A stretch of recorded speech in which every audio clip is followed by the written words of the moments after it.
سورہ کہف میں اللہ تعالیٰ نے جو سورت شروع کی ہے وہ اصحاب کہف کے واقعے سے۔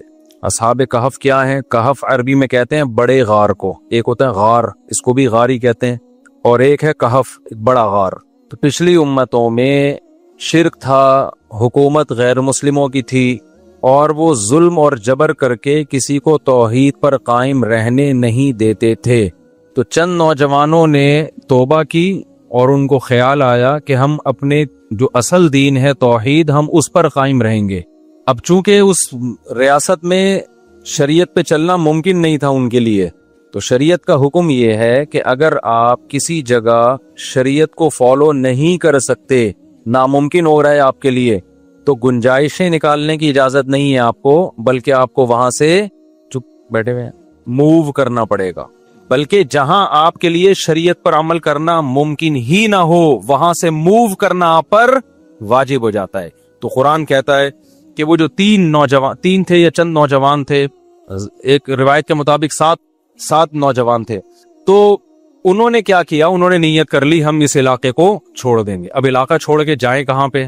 تو انہوں نے کہا فی الحال شہر سے نکلو، کسی غار میں پناہ لو، غار میں جائیں گے، وہاں آپس میں صلح مشورہ کریں گے کہ کرنا کیا ہے ہم نے، ٹھیک ہے نا؟ پہلے یہاں سے تو پتلی گلی سے، استغفر اللہ، ان کو تو پتلی گلی نہیں کہنا چاہیے یار، یہاں سے کیا کرو، یہاں سے نکلے تو پتلی گلی سے ہی ہوں گے، کیونکہ ظاہر ہے اوپنلی تھوڑی جائیں گے، لوگ پکڑ نہیں لیتے ان کو۔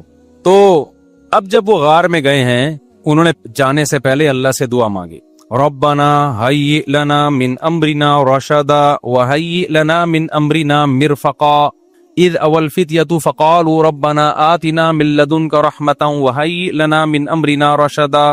دعائیں مانگنے لگے۔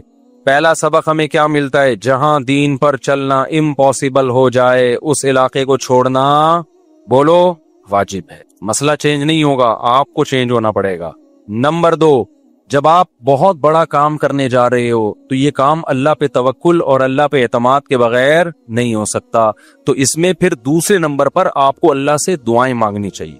اے اللہ ہیئ لنا من امرنا مرفقا وہیئ لنا ربنا اذ اول فتیۃ الی الکہف فقالوا ربنا آتنا من لدنک رحمہ، یہ الفاظ یاد کر لیں۔ اے اللہ اپنی طرف سے ہمیں ایک رحمت دے دے اور ہمارے معاملے میں ہمیں رشد و ہدایت، گائیڈ کر دے ہمیں کہ کرنا کیا ہے۔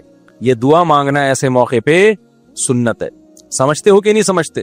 تو قرآن کہتا ہے جب وہ گئے غار میں تو کتا بھی تھا ان کے ساتھ، حفاظت کے لیے کتا پالنا جائز ہے، تو حفاظت کی غرض سے کتا بھی لے گئے۔ اب کتے کو بٹھا دیا انہوں نے غار کی دہلیز پہ، اور خود کہاں چلے گئے؟ اندر۔ انگریز ہوتا کتے کو بھی اپنے ساتھ، کیونکہ فیملی ممبر ہوتا ہے کتے ان کے ہاں، بڑھاپے میں ان کا بہترین سہارا ہے کتے، تو وہ کتے کو اپنے ساتھ لے جاتے اور کتا بھی ان کے ساتھ سو جاتا۔ لیکن وہ چونکہ مسلمان تھے، ان کو پتا تھا کتے کا استعمال اتنا ہی جائز ہے جتنی شرعی ضرورت، تو یہ دہلیز پہ حفاظت کے لیے تو ہوگا، اتنا فری کرانے کی اجازت نہیں ہے کہ اندر ہمارے ساتھ کھانے میں شریک ہو جائے۔ کیونکہ آپ یوٹیوب پہ دیکھیں، وہاں کتے، ہمارے ایک استاذ لندن گئے، وہ پہلی دفعہ گئے تھے، وہ کہہ رہے ہیں گھر میں گیا تو کتا بیٹھا ہوا ہے سامنے نا بستر پہ، وہ اتنا بڑا کتا زبان باہر کہہ رہے، میں تو ڈر کے باہر آ گیا۔ میں نے کہا بھائی یہ کیا کر رہا ہے؟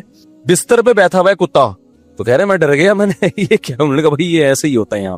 خیر، اور جو فیملی پلاننگ والوں کی کوشش ہے نا، بچے کم، تو یہ سمجھ لو کہ ہمارے گھروں میں بھی عنقریب کتے آنے والے ہیں، یا تو کتا پال لو یا انسان پیدا کر لو، تو یہ آنے والا ہے۔ یہ رپورٹ ہے، یورپ ہی کی رپورٹ ہے 100 سال پہلے کی، کہ یورپ میں جو بہت زیادہ جانور پالنے کا رواج آیا ہے نا، یہ جب ہی آیا جب ان کی گروتھ ریشو انہوں نے کم کیا ہے، تو پھر یہ بہت کتے متے بلے آ گئے، بلیاں کم آئیں، کتے زیادہ آئے ہیں۔ خیر، تو اب جب وہ اندر گئے ہیں تو اللہ کی قدرت دیکھو، اللہ نے کو ان کا توکل، اللہ کو ان کی قربانی اتنی پسند آئی کہ اللہ نے کہا کہ تم یہاں کدھر سفر کر کے کہاں جاؤ گے، میں ایسا کرتا ہوں تمہیں سلا دیتا ہوں اور 309 سال کے بعد اٹھاؤں گا تمہیں میں۔ اللہ کے علم میں یہ بات تھی کہ اس دوران اس حکومت کا تختہ الٹ جائے گا اور یہاں کوئی اسلامی حکومت آ جائے گی۔ یہ نبی صلی اللہ علیہ وسلم سے پہلے کا واقعہ ہے، اسلامی میں اس سینس میں کہہ رہا ہوں کہ حق کی حکومت، ورنہ اس وقت تو عیسائی حکومت یا یہودی حکومت ہوگی نا۔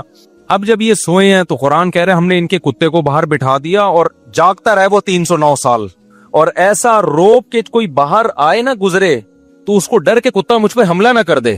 لَوِ اطَّلَعْتَ عَلَيْهِمْ لَوَلَّيْتَ مِنْهُمْ فِرَارًا وَلَمُلِئْتَ مِنْهُمْ رُعْبًا۔ اللہ کہتے ہیں اے مخاطب اگر تو جاتا نا ایسا روپ تھا کہ تو بھاگ جاتا وہاں سے. تو اللہ نے یہ انتظام کیوں کیا؟ تاکہ ان کی طرف کوئی بڑھنے کی کوشش نہ کرے. اب کیا ہوا ہے؟ قرآن کہتا ہے وَإِذَا طَلَعَتْ وَتَرَى الشَّمْسَ إِذَا طَلَعَتْ تَزَاوَرُ عَنْ كَهْفِهِمْ. سلایا اللہ نے اس انداز سے کہ سورج کی روشنی ڈائریکٹ ان کے اوپر جسم پہ نہیں پڑ رہی، کیونکہ سورج کی تیز تپش بھی انسان کی باڈی کو خراب کر دیتی ہے. ایسا بھی نہیں ہے کہ اندر روشنی نہ جائے، وائٹامن ڈی ہی نہ ملے، اور ایسا بھی نہیں ہے کہ ڈائریکٹ سورج کی تپش سے باڈی خراب ہو جائے. ایک خاص انداز سے سورج کے زاویے، وہ سورج نکلتا غروب ہوتا، نکلتا غروب ہوتا. وَنُقَلِّبُهُمْ ذَاتَ الْيَمِينِ وَذَاتَ الشِّمَالِ، اور ہم ان کو کروٹیں بھی دلاتے رہتے تاکہ ایسا نہ ہو کہ زمین کھا جائے. بھائی ایک ہی جگہ پڑے رہو گے، اگر آپ سوئے اور اٹھے ہی نہیں، ایک دن، 2 دن، 3 دن، 4 دن، 5 دن، 6 دن، تو ایک دن کیا ہوگا؟ زمین میں آپ کیا ہو جاؤ گے؟ غائب. تو اللہ کہتے ہیں ہم ان کو کروٹیں بھی دلا رہے تھے.